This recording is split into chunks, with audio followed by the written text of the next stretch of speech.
Hey guys, it's Alex and welcome to the Geeks Table. So today is my second part of the review where I try to decide which iPhone to get in case you have an iPhone XS or 11 Pro, and the candidates are still iPhone 12 and iPhone 12 Pro. And in my first part of the review, I touched everything except the camera, like the screen quality, the audio recording, the data transfer speed. So if you're interested, go check it out. And today we're going to talk about only the camera itself. And spoiler alert, it was hard to define the winner.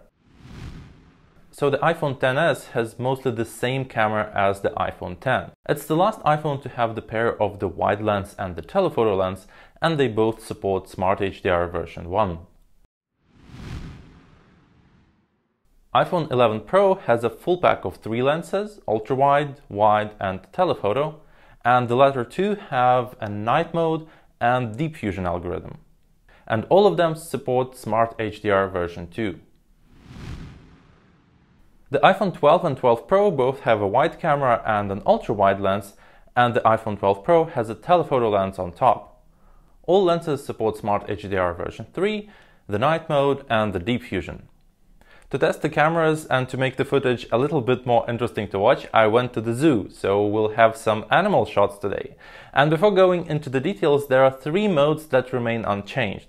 The panorama mode is the same across all the models. You won't get any major improvements here, but I cannot complain. It has always been a nice, fast and useful tool, in case you're a panorama fan. The other one is the slow-mo. All the iPhones can record it up to 240 frames per second in 1080p.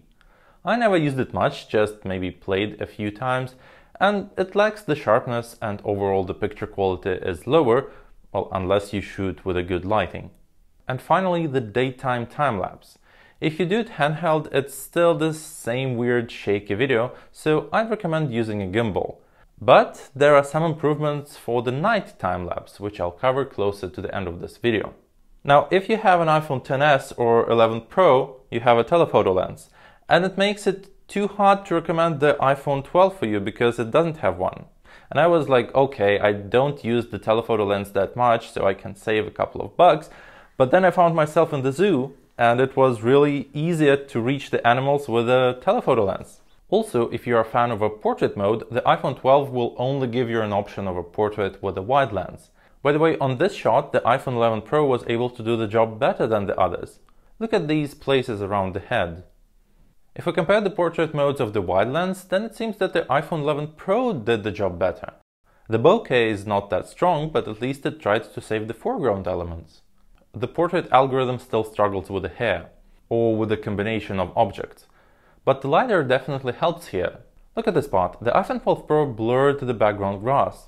It blurred the hair as well, but a blurred hair doesn't pop out that strong as the unblurred grass.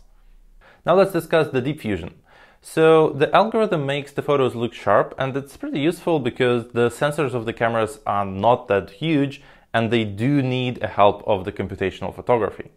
The deep fusion now works on the ultra-wide lens of the iPhone 12 and 12 Pro, and as I've said in the previous videos, it's nice to have it if it's the details that you wish to highlight or the content to pop out, but sometimes it's too much.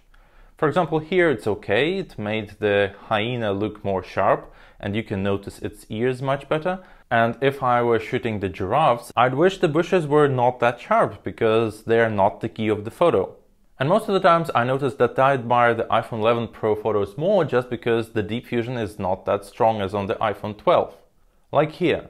The giraffes are just over-sharpened. It may look good on the Instagram, but I feel more convenient to have it mildly sharpened photo of the iPhone 11 Pro, and if I want, I can make it over-sharpened later. Another key difference between the cameras is the Smart HDR algorithm, so I really like the names. So the iPhone XS has a Smart HDR algorithm, iPhone 11 Pro has a next generation Smart HDR algorithm, and these two, iPhone 12 and 12 Pro, have the Smart HDR 3. The iPhone XS is the only one that has an option to save the original photo alongside with the HDR one. And by the way, I suggest you to switch the Smart HDR off in the settings. And it doesn't mean that it will turn off forever. It just means that it won't be on forever. Because if you switch it off and then switch back to the camera, you'll see there is an HDR switch now. so you will be able to control either you want the current photo to be in HDR or not. So on this photo, the iPhone 12 and 12 Pro affected the sky stronger than the others. Look at this part near the horizon. It's nice that they kept the color, but to me the iPhone 12 Pro's version looks more natural. Here, on the contrary, the iPhone 11 Pro made the photo too bright, and I prefer the 12 and 12 Pro versions more. They are high detailed, and the white balance is closer to what it used to be then. On these photos with lemurs, I yet again prefer the iPhone 11 Pro version just because it's more warm and I would post it to the social media without any adjustments. But I would understand if you'd prefer the iPhone 12 version just because it's more natural and you'd be able to add more saturation and the color to the photo later. The shot with the flower is an interesting one. XS looks more flat, but on the other side all the colors are kept safe. The other iPhones tried to make the background darker and the flower brighter, and sometimes even too much brighter.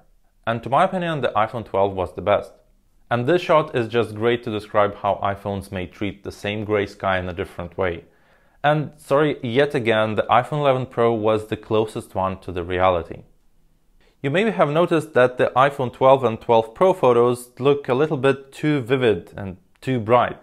And there is a handy exposure setting that can limit this effect. It actually exists in the iPhone 11 Pro as well, but it's visible only on the 12 Pro model. So it allows you to make the picture look less vivid and the shots may look better.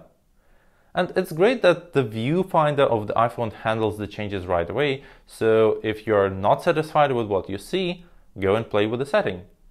The next big topic is the video, and if you'll upgrade from the iPhone XS, you will get a much better stabilization.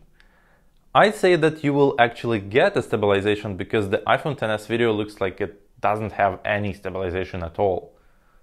Also, I'm still amazed how Apple handles the transition between the cameras, keeping the same color across the lenses.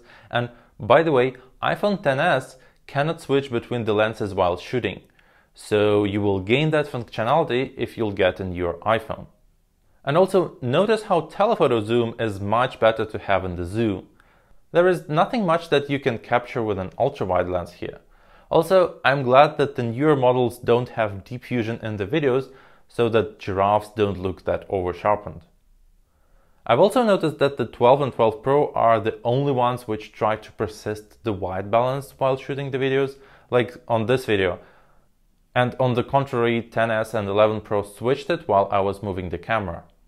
You may have noticed that the iPhone 12 Pro's picture is more bright, and it's because it uses the new Dolby Vision HDR recording option. The iPhone 12 can also do that, but only in 4K 30. And the iPhone 12 Pro can do that up to 4K 60. When we switch to the night videos, we can easily see how the iPhone XS just cannot handle it properly. The iPhone 11 Pro tries to keep it bright, but makes it too yellow. The iPhone 12 Pro attempts to make it less yellow, and I actually like what I see, though none of them is the best. And in this video, it seems like it's too dark for XS to capture anything. 11 Pro keeps it closer to what I saw, and the 12 Pro tries to capture all the light that it can and make it even brighter.